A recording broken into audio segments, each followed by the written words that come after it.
अल्हम्दुलिल्लाहि रब्बिल आलमीन वस्सलातु वस्सलामु अला ख़ातमिन नबिय्यीन अम्मा बाद फ़अऊज़ु बिल्लाहि मिनश शैतानिर रजीम बिस्मिल्लाहिर रहमानिर रहीम। कंजुल मदारिस बोर्ड जो HEC से रिकग्नाइज्ड है और ये बोर्ड ऑथराइज्ड है। इस बोर्ड के डिपार्टमेंट एग्ज़ाम्स की तरफ से 2023 एंड 24 में पेपर पैटर्न और मार्क्स स्कीम डिस्कस की जा रही है और आज हम ज़िक्र कर रहे हैं आज़ाद जम्मू कश्मीर AJ के बोर्ड का। तो यहाँ 9th 10th में इंग्लिश का पेपर किस तरह आने वाला है ये आज आपसे शेयर करेंगे। 10th और 9th दोनों पेपर्स एक ही लेक्चर में डिस्कस होंगे, एक ही प्रेजेंटेशन में। अभी आपसे 10th स्पेशली डिस्कस हो रही है। पेपर जो है वो एक्चुअली आज़ाद जम्मू कश्मीर की तरफ से ये 75 मार्क्स का है, जबकि कंजुल मदारिस बोर्ड 100 मार्क्स का ये पेपर लेगा। उसकी मार्क्स स्कीम क्या होगी डिटेल में आइए। ऑब्जेक्टिव पोर्शन है, सबसे पहला क्वेश्चन नंबर 1 है और इसके आगे 4 पार्ट्स हैं। तो इसमें करेक्ट फॉर्म ऑफ वर्ब है, तो करेक्ट फॉर्म ऑफ वर्ब, इसके बाद स्पेलिंग्स हैं, चूज़ द करेक्ट ऑप्शंस हैं और correct option according to the grammar. Correct form of verb में टेंसेस रेलिवेंट मींस के कहाँ पे first form second form use होगी और mostly present and past relevant correct form of verb आपसे इस पर गुफ्तगू होगी। मींस के इसके मुतालिक ज़्यादातर MCQs आपसे पूछे जाएंगे। प्रेजेंट एंड पास्ट रेलिवेंट के उसमें वर्ब का सही यूज़ क्या होगा, फर्स्ट फॉर्म यूज़ होगी, सेकंड फॉर्म यूज़ होगी या फिर S और ES का इजाफा होगा या नहीं होगा। तो 4 ऑप्शन इसमें गिवन होंगे, तो आप उसमें से एग्जैक्ट पर जो है टिक लगाएंगे, इसमें सर्कल करेंगे। ऑप्शन आपके पास मौजूद है, फिर बबल्स फिल करने हैं आपको, तो वहाँ पेपर पर इसको फिलिंग भी करेंगे आप। B पार्ट है इसका, इसमें करेक्ट स्पेलिंग्स हैं, ये बुक रेलिवेंट हैं, मींस के बुक में से स्पेलिंग्स उठाए जाएंगे। तो 4 ऑप्शन में स्पेलिंग्स मौजूद होंगे, एग्जैक्ट स्पेलिंग उसके क्या होंगे उसको आप टिक करेंगे। C पार्ट है इसका, इसमें पेपर से मुतलका जो बुक है तो उसी बुक से रेलिवेंट ये ऑप्शंस उठाए जाएंगे और उनमें exact according to the book क्या आंसर होगा तो वो ऑप्शन आपने सर्कल करना है या टिक करना है। आफ्टर दैट कुछ ग्रामर रेलिवेंट चीज़ें हैं, जैसे जेरेंड है, पार्टिसिपल है, प्रेपोजिशन है, प्रॉपर और कॉमन नाउन वगैरह, इसी तरह से place, time, manner, adverb, adjective वगैरह डिस्कस होंगे। पार्ट्स ऑफ स्पीच, तो पार्ट्स ऑफ स्पीच रेलिवेंट जो चीज़ें होंगी वो D पार्ट में डिस्कस होंगी। हर एक के 4 ऑप्शन होंगे और आप जो है इसकी तैयारी के लिए कंज इंग्लिश सीरीज़ की जो बुक है उसको वॉच कीजिए। उसके पेजेस की लिमिटेशन भी वहाँ मौजूद है, हल भी मौजूद है और कह लीजिए कि ये एक मुकम्मल बुक है इस पूरे पोर्शन की तैयारी करने के लिए। तो पहला पोर्शन जो है ये कितने मार्क्स का होगा, तो वैसे तो ये पोर्शन पेपर में 19 मार्क्स का है, जबकि कंजुल मदारिस बोर्ड जो है यहाँ आपको 25 मार्क्स ऑफ़र कर रहा है। तो फर्स्ट वाला करेक्ट फॉर्म ऑफ वर्ब, इसमें से 5 आउट ऑफ 5 आपने करने हैं और हर एक के 2 मार्क्स हैं, तो 5 × 2 इट मीन्स के आपको यहाँ से 10 मार्क्स मिलेंगे। उसके बाद स्पेलिंग्स 5 हैं, 5 आउट ऑफ 5, तो 5 यहाँ से आपको 5 मार्क्स मिलेंगे, हर एक 1 मार्क्स का होगा। इसी तरह करेक्ट ऑप्शंस हैं, तो ये भी आपके पास 5 हैं, तो 5 में से हर एक पर आपको 1 मार्क मिलेगा दुरुस्त होने की सूरत में। और लास्ट पर जो D पार्ट है यहाँ ये भी 5 आउट ऑफ 5 हैं और यहाँ भी आपको 5 में से 5 मार्क्स मिल सकते हैं उस सूरत में जबकि सब ठीक होंगे। तो ओवरऑल जो है ये पोर्शन आपका 25 मार्क्स का है, फर्स्ट ऑब्जेक्टिव पोर्शन जो MCQs पर मुश्तमिल होगा। बढ़िए सब्जेक्टिव पोर्शन की तरफ। याद रहे अभी आपसे 10th स्पेशली डिस्कस हो रही है, 10th इंग्लिश और जो ऑब्जेक्टिव होगा 9th और 10th का वो दोनों का सेम ही होगा। सब्जेक्टिव पोर्शन पे आइए, शॉर्ट क्वेश्चन आंसर्स हैं। तो यहाँ क्वेश्चन नंबर 2 है, ये शॉर्ट क्वेश्चन आंसर्स। तो ये 8 क्वेश्चन आंसर्स, 8 सवालात होंगे, उनमें से 5 के आपको जवाब देना होंगे। और ये सेक्शन 1 कहलाया। सेक्शन 2 जो है उसमें ट्रांसलेट इनटू उर्दू, एक पैसेज जो है वो बुक रेलिवेंट है और बुक में से एक ही पैसेज आएगा, एक ही आएगा और नो उसमें चॉइस नहीं है आपके लिए। क्वेश्चन नंबर 3, तो इसको आप सॉल्व करेंगे 1 आउट ऑफ 1। उसके बाद समरी और स्टेंजा आपको ऑफ़र किया जाएगा। क्वेश्चन नंबर 4 में समरी कर सकते हैं या फिर आप स्टेंजा साथ में गिवन होगा, इन दोनों में और है, तो वो भी 1 आउट ऑफ 1 है। उसके बाद क्वेश्चन नंबर 5 जो 10th में है वो एस्से का है। तो एस्से जो हैं ये 3 टॉपिक्स आपको दिए जाएंगे, उनमें से कोई एक एस्से आपको लिखना होगा। किसी भी एनी वन टॉपिक पे आप 150 टू 200 वर्ड्स तक ये एस्से देंगे आप। उसके बाद क्वेश्चन नंबर 6 है, ये डायरेक्ट इनडायरेक्ट हैं। 8 डायरेक्ट इनडायरेक्ट आएंगे, उनमें से 5 आपको ये उनके आंसर्स देना होंगे। मार्क्स स्कीम क्या होगी, ये पैटर्न था। तो शॉर्ट क्वेश्चन आंसर, वैसे पेपर जो एक्चुअल पेपर है उसमें ये 10 मार्क्स के हैं, हर क्वेश्चन 2 मार्क्स का था। जबकि कंजुल मदारिस बोर्ड जो है यहाँ आपको हर सही आंसर देने पर 3 नंबर मिलेंगे, तो ये टोटल 15 मार्क्स का पोर्शन होगा। ट्रांसलेट इनटू उर्दू एक ही पैराग्राफ है और इसी के 8 नंबर हैं। इस तरह स्टेंजा और समरी जो है ये वहाँ पेपर में 5 मार्क्स की है, जबकि यहाँ आपको इसके 10 मार्क्स मिलेंगे। 1 आउट ऑफ 1 एस्से है, तो एस्से जो है ये 15 मार्क्स का एक्चुअल में भी है और यहाँ कंजुल मदारिस में भी इसके 15 मार्क्स की हैं, 15 मार्क्स ही हैं। डायरेक्ट इनडायरेक्ट बोर्ड रेलिवेंट जितने भी हमारे साथ मुल्हिक इदारे हैं उन सबको ये पेपर ख़ुद भी इसको वॉच करना है, अपने स्टूडेंट्स तक ये वीडियोस दिखाइए। डायरेक्ट इनडायरेक्ट जो हैं ये आपको आएंगे 8 और उसमें से 5 करने होंगे और हर एक 2 मार्क्स का होगा, तो इट मीन्स के 5 आउट ऑफ 2, तो ये 10 मार्क्स हुए इसके। क्वेश्चन नंबर 7 है, डियर ऑडियंस, ये पेयर ऑफ वर्ड्स पे मुश्तमिल है। 8 पेयर ऑफ वर्ड्स आएंगे, उसमें से आपको 5 सॉल्व करना होंगे और हर एक से मिलेंगे आपको 2 मार्क्स। तो इट मीन्स के इस क्वेश्चन से आपको 10 मार्क्स मिलेंगे। देन ट्रांसलेट इनटू इंग्लिश, एक पैराग्राफ दिया जाएगा उर्दू में, उसकी आपने इंग्लिश करनी है और ये पैराग्राफ एक ही है, इस पर 7 नंबर 7 मार्क्स मिलेंगे। तो अगर हम टोटल काउंट करें ये सारे मार्क्स, तो ये सारे के सारे 75 बनेंगे। तो 75 मार्क्स का ये सब्जेक्टिव पोर्शन होगा, जबकि 25 मार्क्स का हमारे पास ऑब्जेक्टिव पोर्शन था।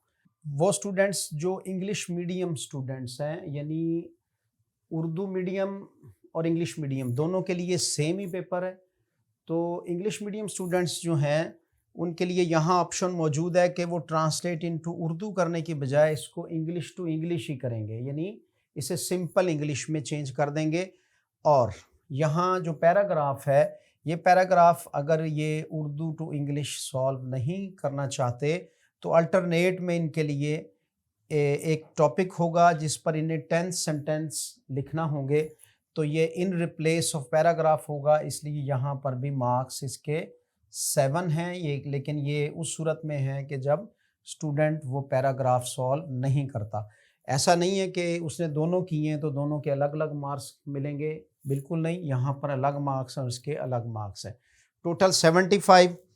तो डियर स्टूडेंट्स, यहाँ टोटल मार्क्स बने ऑब्जेक्टिव पोर्शन के 25 और सब्जेक्टिव के 75।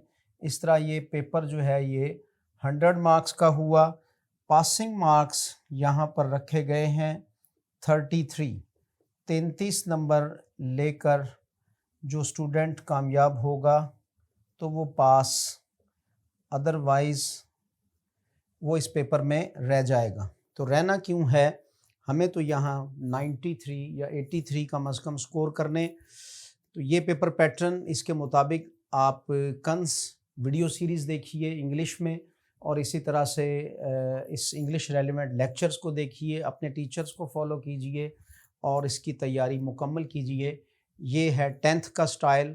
अब हम डिस्कस करते हैं 9th को। आपने 10th का पेपर जो है वो वॉच कर लिया। अब देखिए 9th का पेपर। तो 10th के साथ साथ हम 9th को भी क्लैरिफाई करने जा रहे हैं। सबसे पहले इसका जो पार्ट है वो भी ऑब्जेक्टिव पोर्शन है, और ये सेम एज 10th है, यानी जिस तरह से 10th का पेपर था बिल्कुल ऐसे ही सेम एज 10th। 5 मार्क्स इसके हैं, लेकिन यहाँ चूँकि पेपर 100 मार्क्स का है इसलिए यहाँ 10 मार्क्स मिलेंगे। यहाँ भी 5 आउट ऑफ 5 हैं spellings, as it is already आपके साथ डिस्कस हो चुके हैं। तो यहाँ से भी 5 मार्क्स मिलेंगे, यहाँ से भी 5 मार्क्स हैं, और यहाँ से भी। तो टोटल यहाँ ये 25 मार्क्स का पोर्शन है जो सॉल्व करना होगा। करेक्ट फॉर्म ऑफ वर्ब में देखा जाए तो क्या है, एग्जाम्पल देखिए, I will dash you at every cost, help, helped, helping और हेल्प्स। तो एग्जैक्ट ऑप्शन इसमें आपको देना होगा, जहाँ विल आएगा वहाँ कौन सी फॉर्म ऑफ वर्ब यूज़ होगी। इसी तरह से एक सेंटेंस है, the sun rise, the sun dash in the east, rise, rising, rises और रोज। तो सही ऑप्शन आपको देना होगा।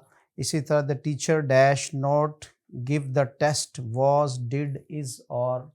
तो ये इस तरह से जितने भी ऑप्शंस होंगे उसमें से आपको एग्जैक्ट ऑप्शन को टिक करना होगा, और हर ऑप्शन से आपको 2 मार्क्स मिलेंगे। स्पेल में आइए तो जैसे पिलर्स के स्पेलिंग यहाँ हैं, डिलीशियस के हैं, वेजिटेबल्स के हैं, और इसी तरह से यहाँ प्लेजर के स्पेलिंग हैं। तो ऑल ऑफ दीज के एग्जैक्ट स्पेलिंग आप जैसे जैसे अपनी बुक पढ़ते हैं वहाँ पर बिल्कुल थारोली स्पेलिंग भी साथ साथ तलबा किराम याद करते चले जाइए। करेक्ट ऑप्शंस इसकी भी डिस्कशन हो चुकी थी, और इसी तरह से लास्ट पे ग्रामर रेलेवेंट चीज़ें भी आपसे डिस्कस होंगी ऑब्जेक्टिव पोर्शन में। और यहाँ से है टोटल 25 मार्क्स का ये ऑब्जेक्टिव पोर्शन है।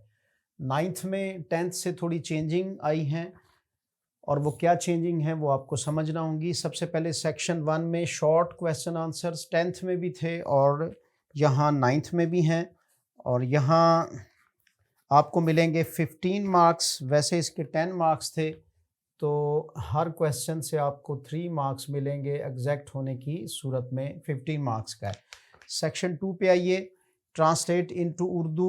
ये 10th में भी था, और इंग्लिश मीडियम के लिए इंग्लिश टू इंग्लिश करने का ऑप्शन मौजूद है, लेकिन वहाँ एक ही पैराग्राफ था और एक को ही सॉल्व करना था। यहाँ 3 पैराग्राफ आएंगे, उनमें से आपको 2 सॉल्व करना होंगे। हर एक जो है ये 5 मार्क्स का होगा, तो इट मीन्स के 2 पैराग्राफ पर आपको मिलेंगे 10 मार्क्स। समरी और स्टेंजा इधर भी मौजूद है, जो बुक रेलेवेंट हैं। 7 मार्क्स की ये समरी होगी। इसी तरह से स्टेंजा भी कर सकेंगे आप। वर्ड सेंटेंसेस जो पहले पेयर्स ऑफ वर्ड्स रेलेवेंट थे, अब यहाँ ईडियम्स रेलेवेंट है। वहाँ ये क्वेश्चन ऐसे के लिए था, और यहाँ 5th क्वेश्चन 9th में ये ईडियम्स के लिए। तो ईडियम्स ये आपको 5 आउट ऑफ 8 करने पर मिलेंगे यहाँ से आपको 10 मार्क्स, यानी हर ईडियम जो है वो 2 मार्क्स का होगा। उसको आपने अपने सेंटेंस में यूज़ करना है। जैसा कि यहाँ कुछ ईडियम्स आए हुए हैं, look for, determination, plenty, immortal. तो इसमें सिंपल वर्ड्स भी हैं, फ्रेजेस भी हैं, और ईडियम्स भी हैं। सिग्निफिकेंट है, रिफ्यूज है, फैसिनेटेड है, वगैरह वगैरह। 6th क्वेश्चन 10th में जहाँ ऐसे आता है, तो 9th में आपके लिए यहाँ लेटर, स्टोरी और एप्लीकेशन में और होगा, यानी या आप लेटर करें या फिर स्टोरी या फिर एप्लीकेशन। 1 आउट ऑफ 1 एक ही आपको सॉल्व करनी होगी चीज़ इसमें से, और इसके मिलेंगे आपको यहाँ पर 8 मार्क्स। लेकिन पेपर पैटर्न में आपको यहाँ पर लेटर, स्टोरी में यहाँ भी 8 मार्क्स मिलेंगे। तो 8 मार्क्स का ये portion. Respected teachers and audience, comprehension यहाँ मौजूद है। पैसेज गिवन होगा, उसमें से 5 क्वेश्चन हैं और पांचों ही के आंसर्स देना होंगे। और ये पैराग्राफ इन जनरल भी आ सकता है, बुक में से भी आ सकता है। यह हज़रत उमर का एक पैराग्राफ यहाँ पे डिस्कस हुआ है, उससे रेलिवेंट 5 क्वेश्चन है। हर क्वेश्चन से मिलेंगे 2 मार्क्स। इस तरह ये क्वेश्चन होगा 10 मार्क्स का। ट्रांसलेट इनटू इंग्लिश, पहले पैसेज था और अब उसकी जगह चेंज होकर सेंटेंस आ गए। 8 सेंटेंस गिवन होंगे, 5 आउट ऑफ 8, और यहाँ से आपको मिलेंगे 5 मार्क्स, यानी हर सेंटेंस ये 1 नंबर का होगा। यहाँ 8 क्वेश्चन 10th तक थे। 9th में एक क्वेश्चन का इजाफा हुआ है और वो है चेंज द वॉइस, यानी पैसिव वॉइस जो सिंपल प्रेजेंट या सिंपल पास्ट रेलेवेंट पूछे जा सकते हैं। पैसिव वॉइस, तो ये पैसिव वॉइस जो हैं ये भी 5 करने होंगे, 7 आएंगे, 5 आउट ऑफ 7। तो पैसिव वॉइस में आपको मिलेंगे यहाँ 10 मार्क्स। तो इस तरह से ये पोर्शन आपका हुआ एग्जैक्टली 75 मार्क्स का है। तो इसका मतलब सब्जेक्टिव पोर्शन से मिले 75 मार्क्स, ऑब्जेक्टिव पोर्शन से मिले 25 मार्क्स, और टोटल आपके हुए 100 मार्क्स। और गेन आपने कितने करने हैं? 100 ही लेने हैं, आपके लिए इजाज़त है। वैसे 33 लेंगे तो आप यहाँ पास करार दिए जाएंगे। ये पूरा पेपर पैटर्न आपके साथ डिस्कस हुआ। आज़ाद जम्मू कश्मीर 9th-10th का इंग्लिश का paper pattern Kanzul Madaris board जो 2023-24 में लेने जा रहा है आपसे question to question, option to option और हर तरह से एक्सप्लेन कर दिया गया है। फिर भी अगर आपको कोई क्वेरी हो तो आप कमेंट्स बॉक्स में ज़रूर पूछिएगा। बढ़ेंगे हम अगली प्रेजेंटेशन की तरफ, जब तक के लिए अल्लाह हाफिज़।